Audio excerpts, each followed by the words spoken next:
Soeben ist in Liverpool das erste Semifinale des Eurovision Song Contests zu Ende gegangen. Skandinavien ist dieses Jahr stark vertreten.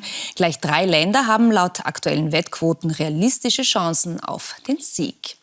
Für Norwegen geht die 20-jährige Alessandra ins Rennen. Ihr Lied Queen of Kings ging bereits vor dem Song Contest auf TikTok und Spotify viral.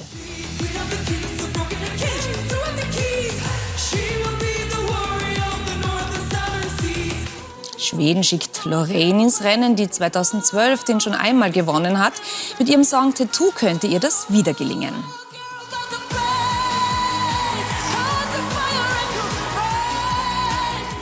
Für einen der unterhaltsamsten Auftritte sorgte der Finne Käärijä mit Cha Cha Cha. Dass er ein Fan von Rammstein ist dabei nicht zu überhören.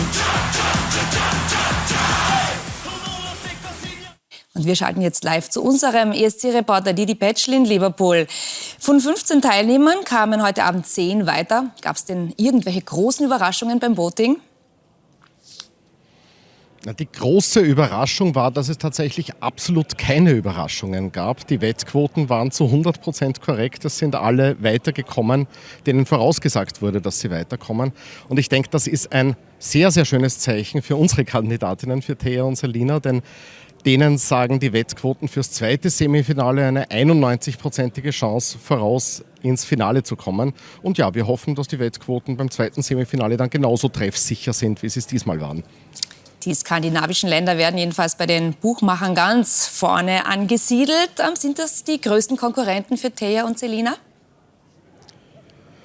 Das sind auf alle Fälle die größten Konkurrenten und es ist ja so, dass alle, die nicht zu den Big Five gehören, die jetzt unter den ersten 10 gesehen werden, die sind, die jetzt im ersten Semifinale waren, mit einer Ausnahme, nämlich Thea und Selina, die ebenfalls unter den ersten 10 gesehen werden.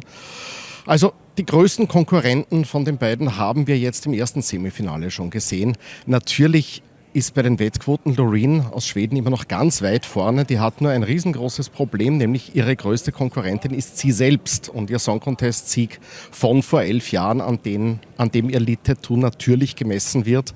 Und wo ich mich zu sagen traue, bei diesem Vergleich schneidet das neue Lied nicht gar so toll ab. Ja, jetzt steht erst einmal das nächste Halbfinale auf dem Programm, und zwar am Donnerstag. Auf welche Auftritte kann man denn da schon gespannt sein?